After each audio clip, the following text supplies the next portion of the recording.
আগে ভাবা হতো পাহাড়, নদ নদী, হ্রদ আর সাগর ঘেরা সবুজ অঞ্চলে তাপমাত্রা বাড়বে না।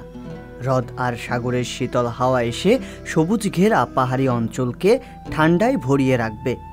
কিন্তু গত কয়েক দশকে এ ধারণা ভুল প্রমাণিত হয়েছে। জলবায়ু পরিবর্তনের কারণে সমুদ্রপৃষ্ঠের তাপমাত্রা বিপজ্জনক হারে বেড়েই চলেছে।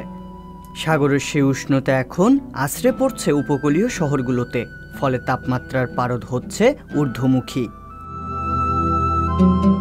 এমন তথ্য উঠে এসেছে একটি গবেষণা প্রবন্ধে। বাংলাদেশ এনভায়রনমেন্ট নেটওয়ার্ক আয়োজিত এক ওয়েবিনারে অস্ট্রেলিয়ার কার্টিন বিশ্ববিদ্যালয়ের অধ্যাপক আশরাফ দেওয়ান প্রবন্ধটি উপস্থাপনা করেছেন। সেই গবেষণায় 2000 থেকে 2020 সাল পর্যন্ত 2 দশকের তথ্য বিশ্লেষণ করা হয়েছে। একটি অনলাইন পোর্টাল বিষয়টি নিয়ে প্রতিবেদন প্রকাশ করেছে। প্রতিবেদনে বলা হয়েছে, প্রায় 3 দশক ধরে ভারত মহাসাগর ও বঙ্গোপসাগরে সমুদ্রপৃষ্ঠের তাপমাত্রা বেড়েই চলেছে, যা উপকূলীয় এলাকায় বাড়িয়ে দিয়েছে তাপপ্রবাহের মাত্রা। যে কারণে পাহাড়, নদী, হ্রদ আর সাগর ঘেরা একসময়ের সবুজ শহর চট্টগ্রামের তাপমাত্রা বেড়ে গেছে।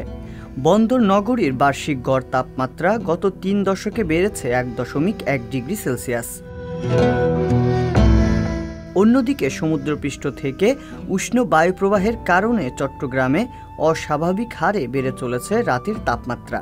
হিসাব করে দেখা গেছে, ঢাকার তুলনায় চট্টগ্রামের রাতের তাপমাত্রা বেড়েছে দ্বিগুণেরও বেশি। যেখানে ঢাকায় বেড়েছে 0.23 ডিগ্রি সেলসিয়াস, চট্টগ্রামে সেখানে বেড়েছে 0.52 ডিগ্রি সেলসিয়াস। গবেষণার তথ্য বিশ্লেষণে দেখানো হয়েছে, দিনের বেলায় চট্টগ্রামের সঙ্গে ঢাকার তাপমাত্রার গড় পার্থক্য হয় 2.74 ডিগ্রি সেলসিয়াস। তবে এ সময় চট্টগ্রামের পার্থক্য দাঁড়ায় 1.92 ডিগ্রি সেলসিয়াস। কিন্তু রাতে ঢাকায় তাপমাত্রার পার্থক্য 1.57 ডিগ্রি হলেও চট্টগ্রামে তা 1.90 ডিগ্রি সেলসিয়াস। বিশ্লেষণে দেখা যায়, বন্দরনগরী চট্টগ্রামে দিন ও রাতের তাপমাত্রার পার্থক্য তেমন নেই। বন্দরনগরী চট্টগ্রামকে গবেষণার প্রধান লক্ষ্য ধরা হলেও উপকূলীয় অন্যান্য এলাকার ফলাফলও কাছাকাছি পাওয়া গেছে। ফলে উপকূলীয় এলাকা কক্সবাজার, নোয়াখালীর হাতিয়া, ভোলা, পটুয়াখালী, বরিশাল, পিরোজপুর, খুলনা ও সাতক্ষীরায় বেড়ে চলেছে তাপপ্রবাহ। একই সঙ্গে সমুদ্রপৃষ্ঠের বেড়ে যাওয়া উষ্ণ হাওয়া আছড়ে পড়ছে উপকূল সংলগ্ন এলাকাগুলোতে।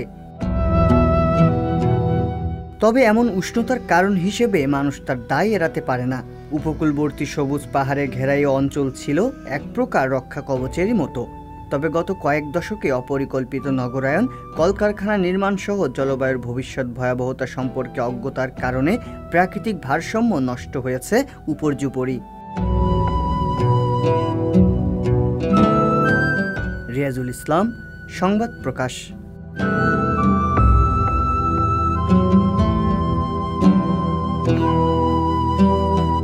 সংবাদ, ফিচার ও অনুষ্ঠানের জন্য ভিজিট করুন সংবাদ প্রকাশের ওয়েবসাইট এবং যুক্ত থাকুন ফেসবুক পেজ ও ইউটিউব চ্যানেলের সঙ্গে।